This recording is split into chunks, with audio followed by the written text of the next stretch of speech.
mesmo Macron, que se sentiu pessoalmente insultado ontem quando aquela suposta mensagem trocada de forma privada com o Donald Trump foi divulgada por ele nas suas redes sociais. Ele fez um discurso bastante claro que a Europa está unida e inclusive no aspecto militar, dizendo que caso seja necessário, a França poderia enviar mais soldados para exercícios da OTAN conjuntos na proteção da ilha no Ártico. Outros países já fizeram este mesmo caminho, a Alemanha, a Suécia, a própria Dinamarca, o Reino Unido, e esses países agora sofrem ameaças de aumento de tarifas. Donald Trump quer impor mais 10% de tarifas, portanto, com os 15% já vigentes, elevaria essa alíquota para 25% e pode até mesmo dobrar a aposta até junho, caso nada seja decidido. Não sabemos se será o suficiente para dissuadir o presidente, já que é algo bastante inusual, né? Não é comum termos aliados ameaçando outros aliados, principalmente na aliança militar ocidental, que é composta majoritariamente por democracias. Ainda há pouco a gente acompanhou a imagem ao vivo da chegada do helicóptero de Donald Trump em Davos. Essas imagens, para quem nos acompanha por telas, multiplataforma aqui na Jovem Pan, para quem está no rádio, eu vou narrando aqui que o helicóptero dele acabou de pousar, então já chegou o presidente americano. Mas o último assunto ainda que eu quero tratar com o Luca, porque a gente falou aqui sobre o Conselho de Segurança criado aí pelo Donald Trump, Conselho da Paz, na verdade, né, em relação aos países que foram convidados, mais de 60 nações. E aí, alguém aceitou o convite do Trump para embarcar nessa? Alguns aceitaram, outros negaram categoricamente. Esse Conselho da Paz, apenas para a gente sintetizar para a nossa audiência, ele seria uma espécie de ONU paralela na visão de muitos diplomatas, o que poderia, de fato, inviabilizar aquilo que foi estabelecido desde 1945 com a criação das Nações Unidas. Por enquanto, temos a resposta positiva de Benjamin Netanyahu, premier de Israel, para participar do Conselho da Paz, Javier Milei, da Argentina, também Ilham Aliyev, do Azerbaijão, e outras lideranças do mundo árabe. Por enquanto, o Brasil não respondeu, apesar de ter recebido o convite. O presidente Lula avalia os riscos, né, políticos que uma resposta positiva e negativa podem causar num ano eleitoral, enquanto países europeus, exatamente por essas rusgas, por conta da Groenlândia, acabaram decidindo de não participar porque acreditam que a ONU já deve ter este papel e não Donald Trump liderar qualquer tipo de fórum ou diálogo internacional. Ou seja, muito pano para manga para a gente acompanhar nessa quarta-feira, David.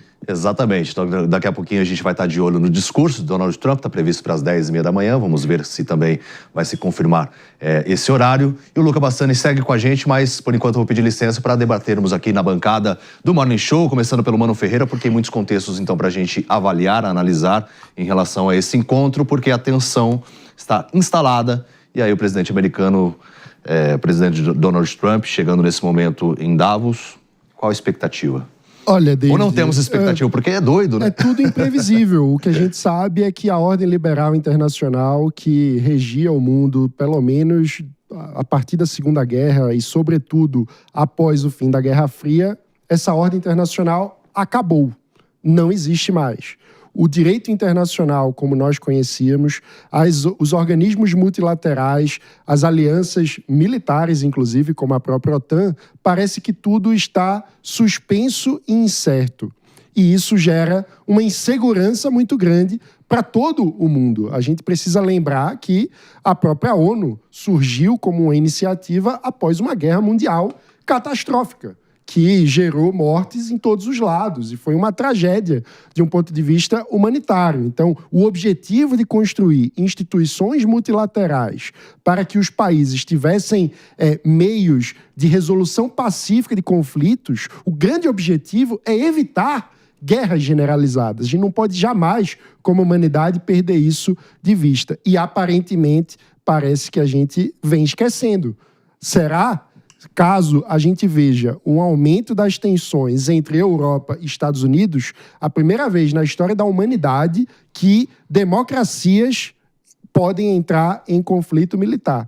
Isso jamais aconteceu. Os conflitos costumavam ocorrer entre democracias e autocracias ou entre dois regimes autocráticos. Duas democracias ou dois blocos democráticos entrarem em conflito militar seria inédito. e muito triste. Exatamente. Ana Beatriz Hirsch. Olha, David, eu acho que a gente está vivendo um momento de bastante tensão com relação à política externa que o Donald Trump vem trazendo. E como você mesmo comentou, é imprevisível, é completamente imprevisível.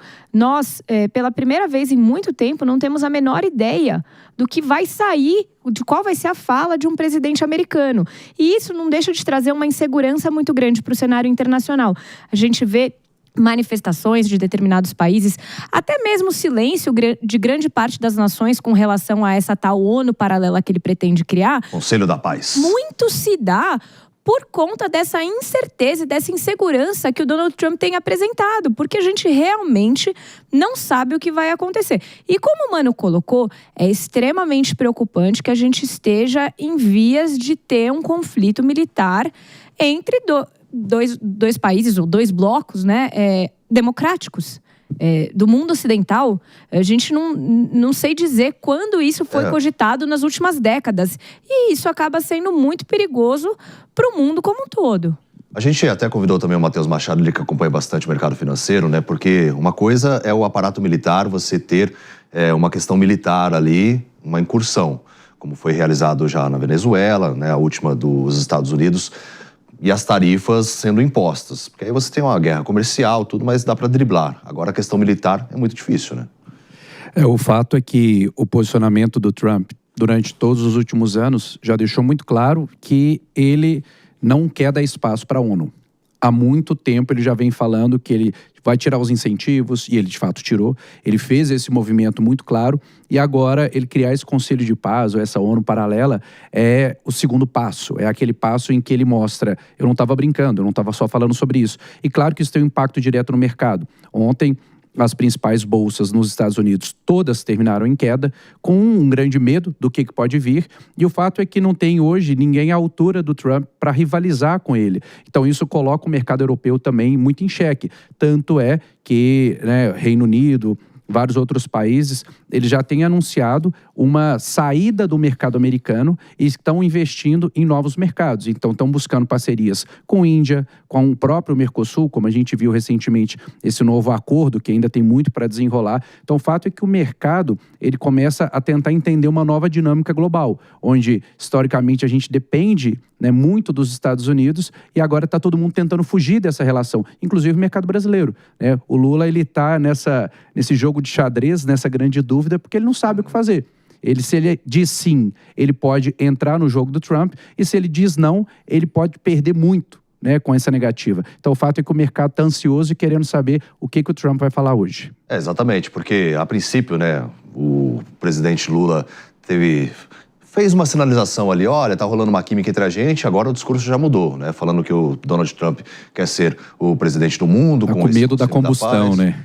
Então assim, inflamou o discurso, a gente vai até mostrar ao longo do Morning Show aqui sobre essa questão do presidente Donald Trump e as últimas medidas também que ele tem tomado. Gustavo Mesquita, qual a sua expectativa, de que forma que você analisa tudo isso que está acontecendo nos últimos dias?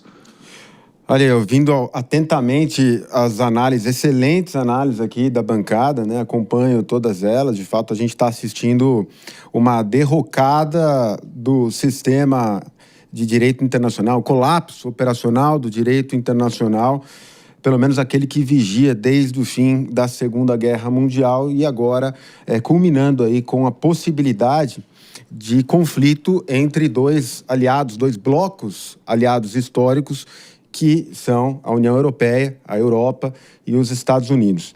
É preocupante, né? Naturalmente, esse assunto vai dominar o Fórum Econômico de Davos e, infelizmente, nesse caso não tem como a gente relativizar a atitude do Trump, essa intenção dele de anexar a Groenlândia, sob um argumento que não se recorre, ele não faz questão de justificar sob argumentos morais, legítimos, históricos, não. Ele simplesmente diz que ele pretende anexar a Groenlândia, porque ele pode, porque ele é mais forte, porque é importante para os Estados Unidos.